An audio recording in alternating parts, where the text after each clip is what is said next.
let's get to Twitch, because we are live on Twitch right now, probably with 0 viewers. But whatever. I watched your Twitch stream, Andrew, and I came out of it when I saw you afterwards, and I said, Andrew, you need to be on Twitch because you need to help these people. I think the people who you're actually talking to, Aiden Ross is pretty base, and I think he sees the light, and he needs some coaching. I'm happy to hang out with the guy. A few of the other people you were talking to, I think they're beyond fixing. But the fact that they command audiences of hundreds of thousands of young men who idolize them and wish to be like them, I feel like you need to be on Twitch, because I feel like this audience of lost young men who are going to grow up with bad, poisonous ideas need a voice like yours, maybe a voice like mine, that older brother kind of voice to talk to them and to tell them about how the world really works. So I don't remember the guy's name. Apparently he's super famous, but I watched this podcast, and am I right? This guy was saying in hypothetical scenarios, you and your girl are upstairs in your house, someone breaks in, who goes downstairs to confront the burglars? He started coming up with hypotheticals that his girl was a super soldier and might be a better shot than him, and they negotiate who goes downstairs to confront the people who broke into the house. And like, Andrew, was that guy an actor? Was he an actor? Was he trolling you? Tell me, you spoke to the guy. I watched it. I thought he was making fun first. No, I'm going to survive. What, and let your woman die? Because I obviously have never broken into anyone's house, but if you understand what a house break-in is, they're breaking in to steal shit. If they're downstairs, they're coming upstairs, because that's where the good shit is. There is no hiding and negotiating with your woman. Someone is going to have to confront the burglars, and that person is going to be me in 100% of scenarios. Me with a woman, 100% of scenarios, I'm going down to confront the burglars. Now, this guy, I think he was trolling you, and he must have been making it up. No, Twitch is important for me because there's a lot of people on Twitch who need my help. I'm sent from another dimension. I call myself Morpheus, saying I'm hacking the Matrix, but you can say it's a CERN wormhole, wherever you want to call it. It is the wormhole. I'm from another dimension, and I'm here to help the young men of the world. Good. It's amazing to me that young men will sit on Twitch and play video games all day long and spend all of their time trying to amass virtual currency so that they can spend that virtual currency becoming as big, strong, rich, important as possible. But in the real world, video games. In video games. But in the real world, they don't do the exact same thing. You're supposed to amass currency, and you're supposed to use your time cleverly to upgrade your character. IRL. Life is a video game. You don't need the games in and of themselves. And I have nothing against the guys I've been twitching with, but you're right. There's a very, very strange worldview where a man has no fundamental duty and no innate responsibility to defend a female who he loves in the event of a house break-in. Once you stand there and say, well, she might be a better shot than me, that is the biggest cop-out BS. Well, his girlfriend is not a police officer. She's a Twitch streamer. His girlfriend is not an army super soldier. She's a Twitch streamer. I Googled who his girlfriend was. Correct. And so why was he saying this? And that's the point. So it's actually a very dangerous worldview where men have no duty and no responsibility, because the only thing that keeps the only thing that keeps the world functioning is when men have duty and responsibility to doing the hard things they're not supposed to do because they are men in and of itself. That's the reason it's women and children first on the lifeboat. The problem with the world today is that not enough men feel this duty. And this is a person with a huge influence, a huge channel, trying to broadcast and convince the world that you have no innate responsibility as a man. And I disagree with that. Also, we were disagreeing on the fact about women and how women should act in respect.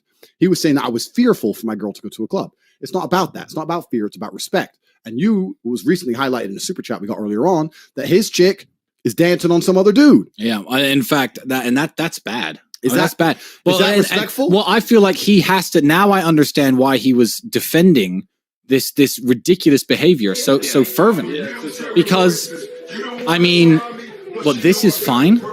I mean, we don't know the context. We don't know if they're if they're together. Andrew, I am your best friend. If your girl tried to dance with me like that, I'd push her the fuck over.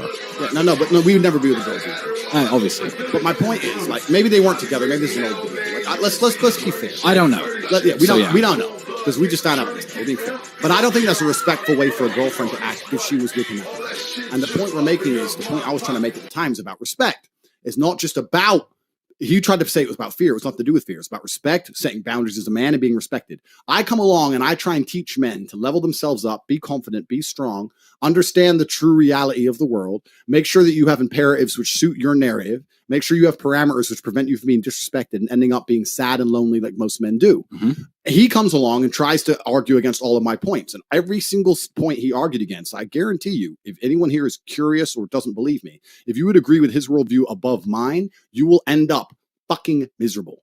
The dude is a Twitch streamer. He makes a bunch of money with no actual, he doesn't need any physicality. He doesn't need any formidability. Yep. He doesn't need anything. Great. He's in a very fortunate situation. For most men out here, you need to be able to go through some shit to become something. Bro, just go downstairs. Well, but if you're watching XQC, just go downstairs, bro. Your house got broken into. You're the man. Just go downstairs. Your girl is not a super soldier. We just saw her dancing there. She's clearly not G.I. Jane. Yeah. Go downstairs and try to save your household and try to save your woman. And I think that Twitch is like an untapped resource. I feel like I can really help men by being on Twitch. That's why I do these Twitches, and I hope that when I do them, I sit there and I talk to men and I explain, look, you're wasting all your time leveling up a video game instead of leveling up yourself. Look, these people you idolize on Twitch may be very good at video games, but their worldview is not going to translate well into the real world. They're very, very fortunate. They've effectively won the lottery. And if you're going to go through life thinking, I don't need to be strong and I don't need to protect a woman and she can go downstairs and you're going to live a good life without Twitch fame and Twitch money, you are fucked. As a man, you need to become hard to kill, and you need to become the kind of person who can deal with trauma, setbacks. You need to be the kind of person who is competent in all realms. You're not going to do that following the advice that these men give. That's why I appear from another fucking dimension to save all of you. Top G, like a superhero. And when I was doing the Twitch streams, I was amazed. I was really amazed at the worldviews these men have. And if they weren't Twitch streamers, they would perpetually fail because you cannot be a successful man with their worldview. No, you can't.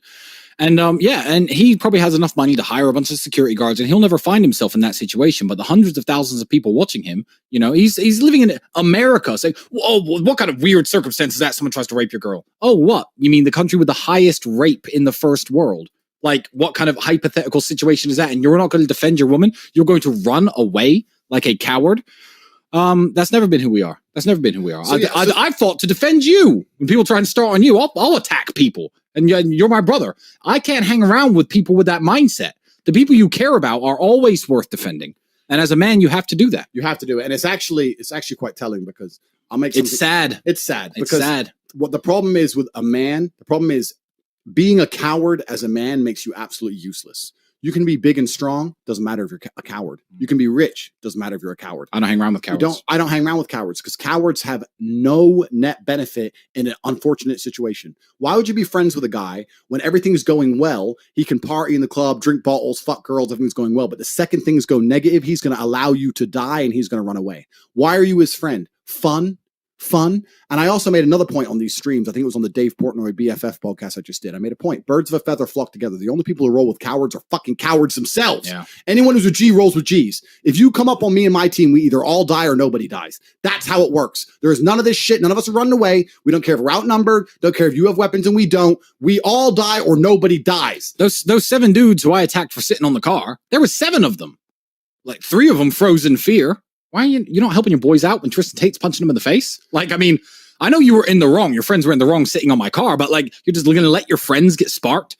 I mean, I was ready to fight everybody. The dudes and promoting cowardice to the internet is something that's been happening for a long time. It's something he's doing, and I am the antidote. Yeah. So it's not cool. It's not cool. And he needs help.